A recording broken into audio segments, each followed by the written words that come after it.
Então vamos lá, fazer esse negócio direito, né? bom. Porque impressionar a convidada. Vai 3 colheres cheias da erva mate. Vamos coar. Exatamente, uma dupla coagem pra fazer esse negócio certo. Uma Já colher, abri um negócio disso. Isso, 3, 4. Faltou. 3. E aí, acho que vai dar muito trabalho, vamos só, exatamente, virar. Água quente. Água quente. Tá bom, será? Acho que já deu, né? Já deu. Não precisa de tanto chimarrão assim. A gente pode colocar um pouquinho desse aqui. Será? Ai, Neto, daí eu não sei se vai Não ficar fica gostoso. bom, confia em mim. Muito bom. Bom, Só eles um estão pouquinho falando também. aqui, ó, Neto. Ih, que horas coloca o chá? Ah, coloca agora. É? Não, vai dar certo. Tá? A ordem Então tá dos bom. fatores não altera o A produto. gente faz aqui. Agora acho que foi. Prova você, Neto.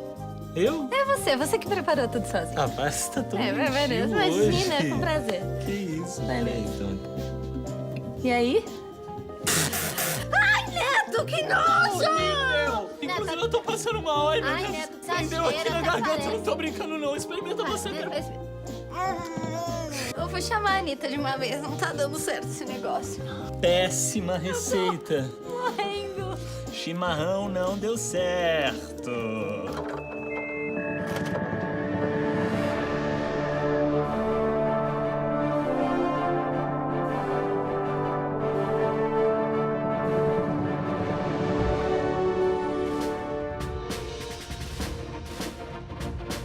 Nossa convidada lutou na Revolução Farroupilha e também na unificação da Itália. Destemida e exímia combatente, vinda diretamente do século XIX, seu nome é Anita Garibaldi. Que prazer é ter você aqui no programa, Muito prazer, Anitta. Clara, muito prazer, Neto. Prazer, Anitta. Olha, a gente fez até um chimarrão tradicionalíssimo, né, Neto? A gente seguiu passo não, a gente a foi passo. muito cuidadoso, passo a passo, assim. Eu tenho certeza que você vai gostar. Story Horses é o seguinte, essa mina aqui, irmão, nunca fugiu de uma batalha. E chega de dizer que mulher não pode ir à luta, que mulher não pode fazer isso, mulher não pode fazer aquilo.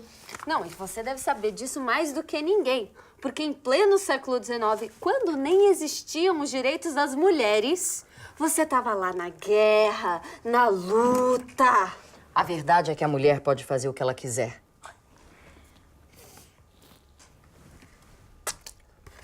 Ficou perfeito. E naquela época, eu estava no sul do país, na Revolução Farroupilha. Mas tinha batalha por todo o Brasil. Era o período regencial. Ah, bora ver como foi isso, Anitta. Bora? Me dá o chimarrão, eu quero provar. Ai, que bom que você conseguiu estar aqui hoje, Anitta.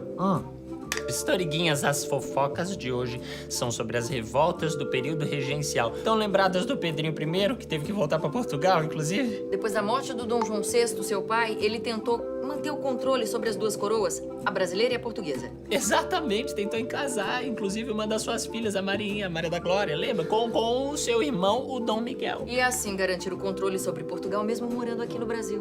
Mas quando o Miguelzinho assumiu o trono de Portugal, ele deixou o Pedrinho I de escanteio, tá? E essa disputa por poder começou a dar tanta confusão que virou uma espécie de guerra civil. E aí o Pedrinho I abdicou do trono brasileiro. E depois que Dom Pedro I voltou para Portugal, o Brasil começou a ser governado por regentes, porque o Dom Pedro II não podia assumir. Exatamente, exatamente. Inclusive, historiguinhas, eu não sei se vocês estão lembradas, mas o filho do Pedrinho I era o Pedrinho II, né? Que nessa época era muito novinho, gente. E sem uma figura forte do governo. Os anos que seguiram depois que Dom Pedro I voltou para Portugal foram de muita instabilidade. E é exatamente aí que eu entro. Adoro. Ah, eu também.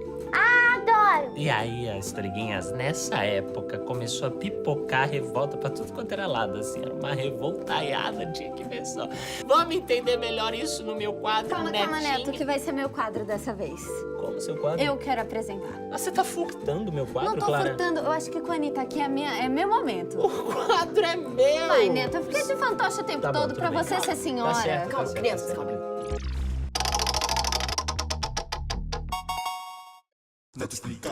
Neto? Carneiradas, guanais, insurreição do Crato, abrilada, setembrada, novembrada, revolta de Manuel Congo.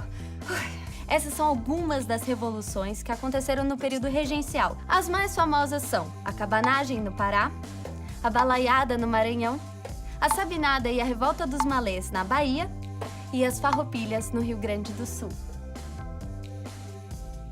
Essa foi a mais longa de todo o período regencial, durando 10 anos. Ela, na verdade, começa no período regencial e só vai terminar no segundo reinado. Ela foi motivada pela alta cobrança de impostos da capital sobre o Rio Grande do Sul, em especial sobre o charque, que era o principal produto econômico do estado naquela época.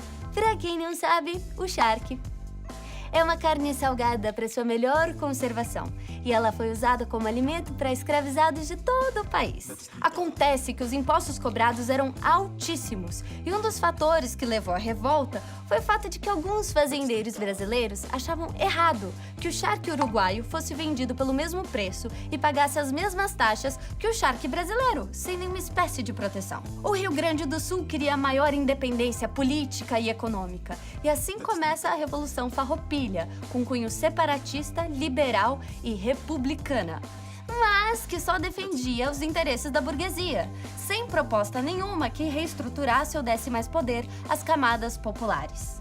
A Revolução Farroupilha foi liderada pelo general Bento Gonçalves da Silva. Ele era, assim, da classe dominante rio-grandense, sabe? E ele tinha muito interesse em comercializar gado, terra e escravizados.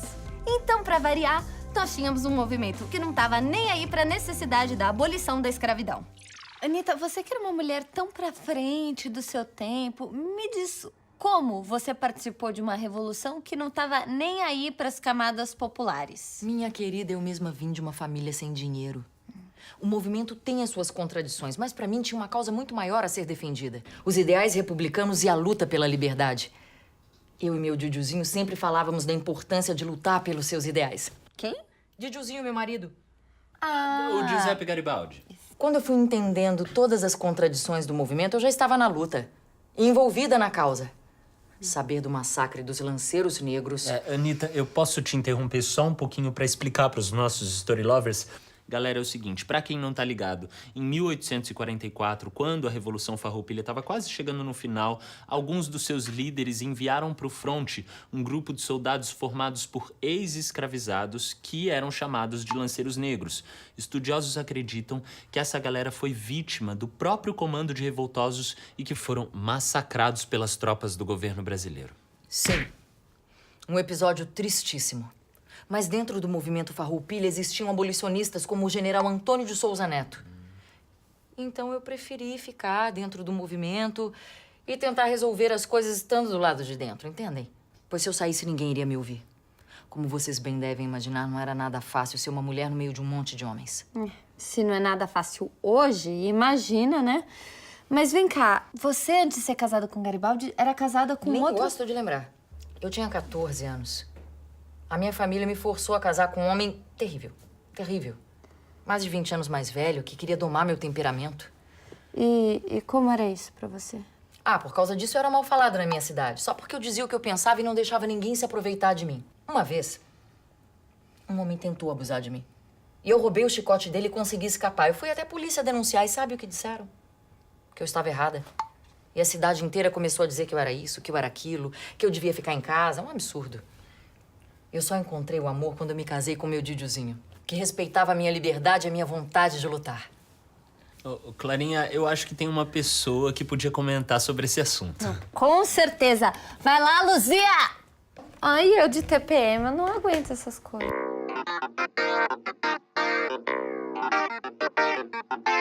Sabe quando você sai de casa de saia curta, de shortinho, de vestido, e alguém diz que se alguma coisa acontecer com você, é porque você pediu?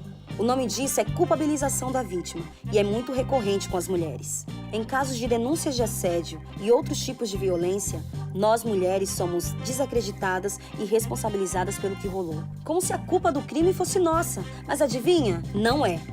O que temos é uma sociedade estruturalmente machista, que quer que todas nós sejamos belas, recatadas e do lar. Ou seja, que se comportem de acordo com as vontades e crenças dos homens e que, se ousarem fazer diferente, sofrerão as consequências. Mas se vocês acham que a gente vai se conformar em ter menos direito que os homens, vocês não entenderam nada. Porque, como a Anitta mostrou, mulher pode sim fazer revolução.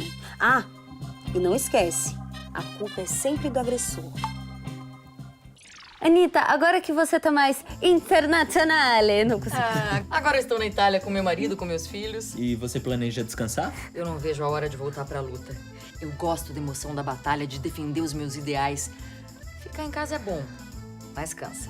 Pode crer, pode crer. Bom, gosto é gosto, né? Eu, por exemplo, adoro ficar em casa sem fazer nada. Às vezes eu chamo a Clara pra ficar em casa sem fazer nada junto comigo. Mas eu gosto de fazer mais coisa, viu, Neto? Eu gosto de sair na rua. Eu gosto da emoção, Neto. Inclusive, uma vez eu estava lutando e meu marido, Giuseppe, mandou eu descer e me esconder. Eu disse que descia, mas só se fosse pra chamar os covardes que não tinham subido pra batalha. Ô, louco. E, Anitta, você sempre foi famosa por essa sua coragem, né? Ih, menino, eu já escapei de tiro de canhão. Eu fui feita prisioneira e consegui escapar enquanto eu estava grávida. É cada história. Mas a que mais me emocionou foi chegar na Itália e ser recepcionada por mais de 3.000 pessoas que sabiam dos meus feitos. Mas eu nunca fiz nada disso pra ser famosa. Eu acredito na luta. Mas eu não acredito que aquele paspalho daquele Dom Pedro II ainda esteja no poder. Precisamos derrubá-lo. Anitta, só mais um segundo. Fica só mais um pouquinho com a gente. vai, Story por favor. Lovers, em 1840, houve o golpe da maioridade. Sim, uma mudança que antecipou a maioridade do rei Dom Pedro II, para que ele assumisse o poder mais cedo, assim, aos 14 e não aos 21, como previa a Constituição. Assim, o Pedro Teenager assume o poder e dá início ao segundo reinado. Ele era só uma criança. Absurdo. Mas a estabilidade voltou e, mesmo assim, levou mais 5 anos para a Revolução Farroupilha acabar. Na verdade, dia 28 de fevereiro de 1845. Só pra gente ser mais exato aqui no programa, sabe? Quer um desafio sobre quem sabe mais da Revolução Farroupilha, claro? Não é nem um desafio, Neto. Tá ganho! Calma, guris, calma.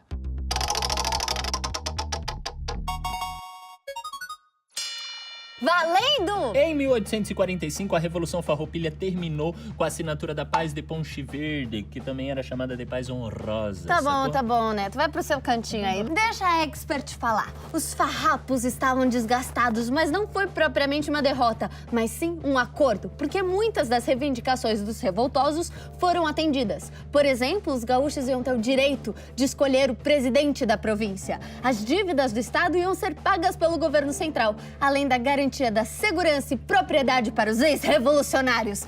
Soltura dos prisioneiros de guerra e reconhecimento dos escravizados que lutaram na Revolução como soldados. Só que, galera, não se enganem, não tinha nada de abolicionista nessa história toda, não. Como a gente já viu, a Revolução Farroupilha nem tocou nesse assunto. O que acontece é o seguinte, os caras precisavam de muita gente pra lutar. Então, vários escravizados foram pra guerra com a promessa de alforria.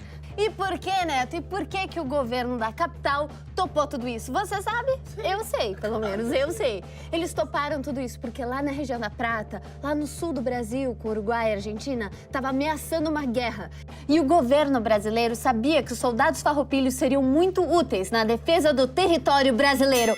Pá! Ganhei! Já era! Nada, agora você encerrou o jogo sozinha. Eu não encerrei nada. Você sabe mais alguma informação? Claro que eu sei, eu falei poderia falar tudo. isso aqui. É isso aí, Story amigos. Anitta Garibaldi volta pra Itália e se encontra com Giuseppe Garibaldi, seu marido, e lá eles lutam pela unificação e emancipação da Itália. A Anitta viveu fugas espetaculares, mas com a saúde debilitada e grávida de 6 meses, ela veio a falecer. Mas ela é lembrada até hoje, inclusive na Itália. É muito chique. Também não é pra menos, né, gente? Como a gente viu, a Anitta era uma mulher incrível. Maravilhosa. Mulherada, o século XIX não tá nada fácil pra gente. E pelo que eu vi, existem muitas coisas a serem conquistadas no século XXI. O que eu quero dizer pra vocês é que lutem. Lutem no dia a dia pelos nossos direitos. Lutem ao lado de outras mulheres pra fazermos parte da história. E não deixem ninguém impedir que vocês sejam quem são por serem mulheres. Nós podemos.